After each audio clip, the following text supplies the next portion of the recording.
บายดีพี่น้องสบายดียามเช้าๆพี่น้องสบายดีFCทุกคนพี่น้องยินดีต้อนรับเข้าสู่ช่องแง่เงื่งพี่น้องมันก็เจ้าเห็ดอันห้านหลุดแม่อาเต้พี่น้องที่พายางรัดไปนี่ที่ไปจ่ายค่านม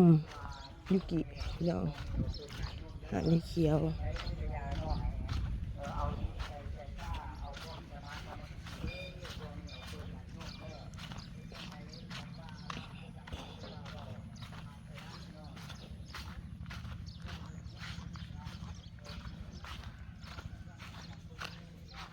ที่ไปทางไหนนะขึ้นทางนี้ครับ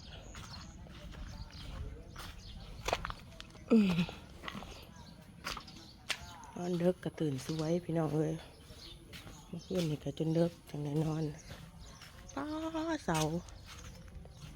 ย่านเสาดิใส่ช่องถูกเสาช่องถูกเสาเฮา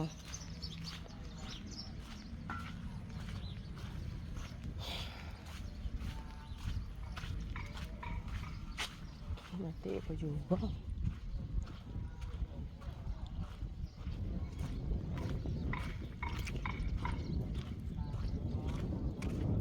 หลายคนก็ว่าขามไทยนะพี่น้อง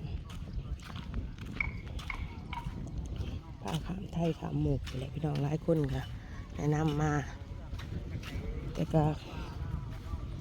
ข้างบนสะก่อนพี่น้องเลยหาจ่ายหนีจ่ายซีนก่อน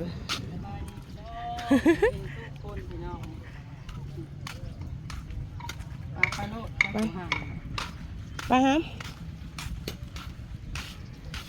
จ่ายนมได้นั่ง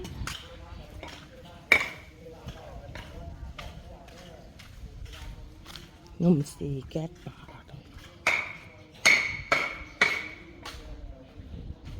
สวัสดีหนูทำอะไรจ๊ะ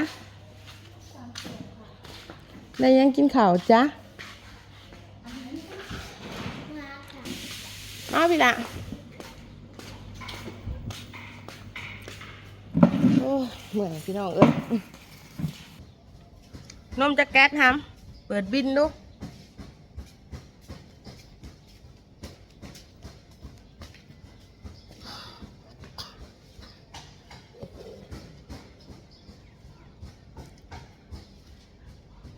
ผ้าขามไทยอยู่พี่น้องแต่ว่ายังบ่ทันได้ขามดอกพี่น้องเลย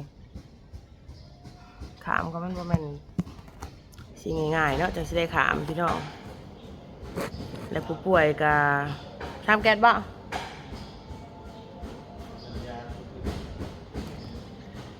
ผู้ป่วยก็บ่แม่นว่าสิจะขามง่ายๆพี่น้องเราเป็นคนนักปากได้พี่น้องถามยามใดนั้นเร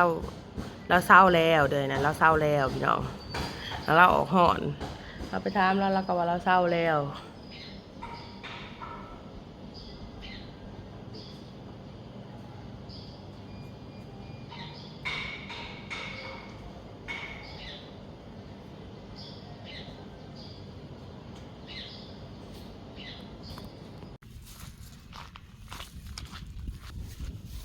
ขึ้นเรือแล้วพี่น้อง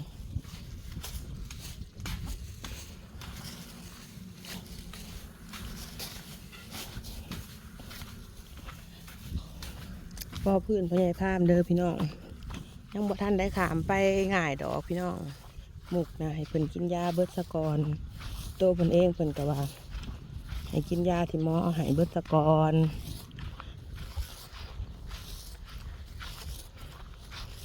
ยามันก็เนาะพี่น้องมันก็บ่แม่นยาวิเศษกิน2-3 มื้อสิเศร้าโลดก็ต้องรอพังอาการจักถือบ่ถือให้เพิ่นกินไปซะก่อน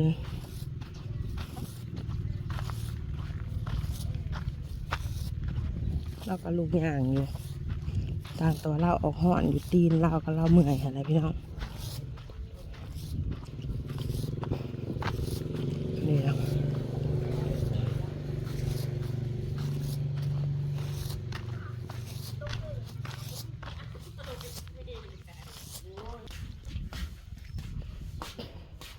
เป็นอะไรเมื่อนี่สวัสดีน้องเจ้าล่ะเศร้าหรือบ่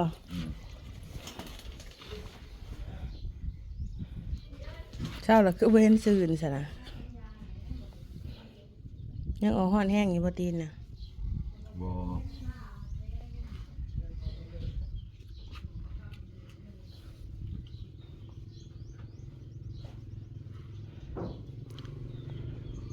อืม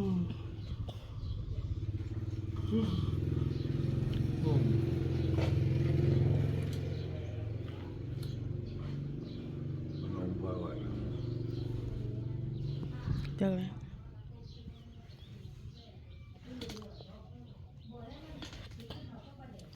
เอาเสียเขาแล้วก็ลง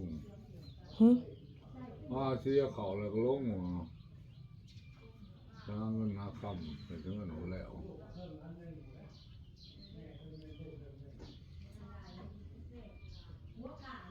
กินเดือดยาเลยทำไมลุงพาไปปวดตกโดง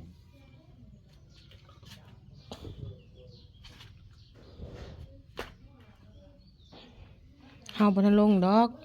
สิถาพังเมืองเจ้าพู้นแหล้ว ตั้งเก่าไว้ ให้แต่ว่าใจและลงก่อน เจ้ากับคันเจ้ามีแห้งก็ใจลุกขึ้นมาเฮาเจ้าก็จังลงน้ำ ลงกันลงเลย ลงนะได้บ่ทันน่ะนะพัดสิลงนะได้เจ้าอยากลงปักเซ่บ่อยากลงน้ำบ่ ปกติ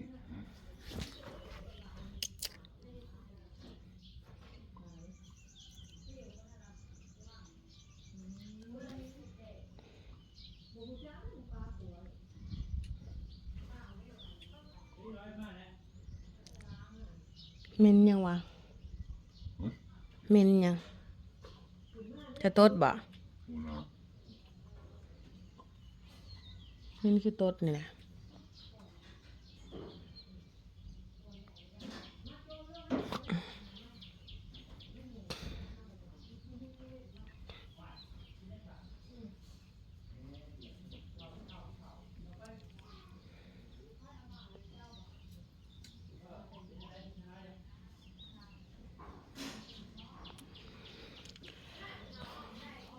ขามมุกกระแมนอยู่พี่น้องมันก็บ่แม่นเรื่องง่ายๆที่สิขามไป อีกอย่างเฮาก็เป็นคนลาวไปรักษาค่าใช้จ่ายก็บ่ฮู้ว่าสิเท่าใดให้เพิ่นกินยมกินยาทางลาวเฮาเบิ่งซะก่อนหมอเพิ่นก็ให้ยามา10สูตร10วันกินเบิดแล้วก็ให้ไปกวดคืนว่ามันเป็นจังใดว่ามันโหลดบ่หรือมันบ่โหลดหรือมันเป็นจังใดแม่นอยู่ดอก FC ว่าให้ฟ้าเอาไปแม่นอยู่พี่น้องเว้านะมันง่ายอยู่พาเอาไปนะแต่ก็ขอบคุณที่เป็นห่วงง่ายเบิดพี่น้องคำเว้าเฮาน่ะแต่ไปมันบ่ได้ง่ายคือคำเว้าค่าใช้จ่ายเฮาสิขามหมูกนี่เตรียมไปโลดคันว่าสิไปกวดอิหยังนั่นมันก็แพงเติบอยู่แล้วมันบ่ได้ไปง่ายๆได้พี่น้องเอ้ยพังเบิ่งซะก่อนเพิ่นกินยาเทียนทานหมอเพิ่นให้ซะก่อน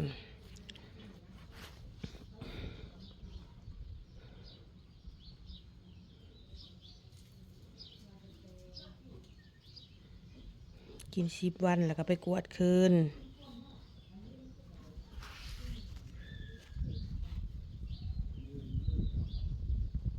ดำหน่อยดอกพี่น้องคันผู้เพิ่นอนาลีเพิ่นก็ขามอยู่หมุกนะพี่น้องในใจก็อยากไปอะไรพี่น้องเลยอยากฟังเบิ่งอีกสักก่อน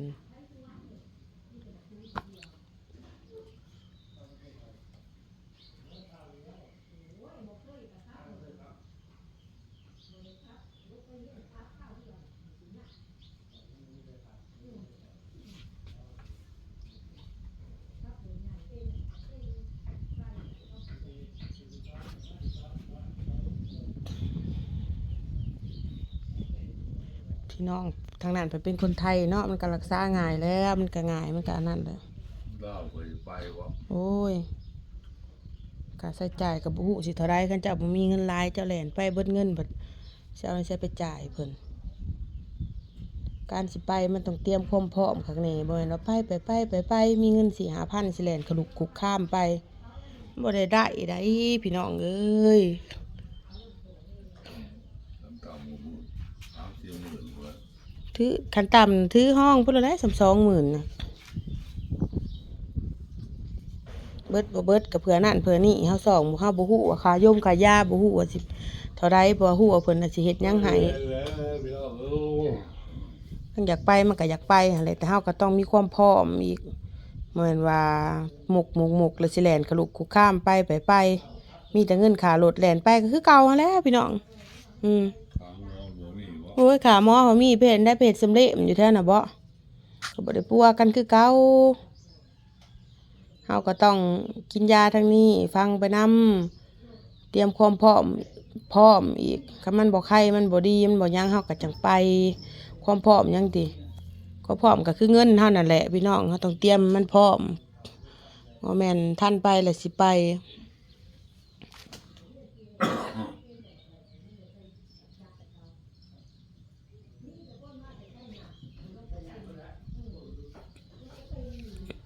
เห็นบอกไปงวดก่อนพาเบาใจไปนะอันนั้นยังว่า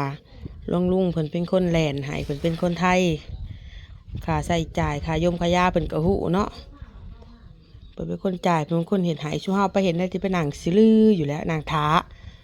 มีแต่เพิ่นแหลนตอนไปกวดแอลเบาใจนะเพิ่นแหลนนำไวๆเพิ่นเฮ็ดค่าใช้จ่ายชูเฮาก็นั่งท้าแล้วบ่จักแนวเฮ็ดหาคู่อยู่ห้องหมอน่ะพี่น้องฮู้จักทางไปอยู่เพราะว่าเคยไปนำแม่อาเต้วางอาเต้ไปนะเบิดเท่าไรวะจะเบิดเท่าไรหลายหมื่นอยู่ดอก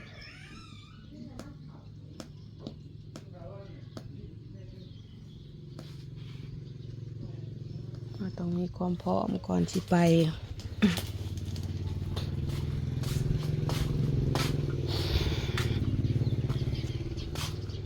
อันนี้คือว่าให้ฟังเด้อพี่น้องเด้อบ่แม่นหยังว่าให้ฟังว่าการเราจะเดินทางไปใส่นี่เงินมันต้องเป็นหลักพี่น้องเฮาสิไปแต่โตเฮามันไปบ่ได้คู่มื้อนี้นะเงินต้องเป็นหลักคันออกแต่ก้าวแต่เฮือนน่ะมันเงินโลดมีความพร้อมพี่น้องเอ้ยคันบ่มีก็ต้องหากู้หายืมให้มันได้ซะก่อนจังไปนั่นแหละจังว่ารอฟังอีกเพิ่นกินยาสำนี้แหละจ้ะพี่น้อง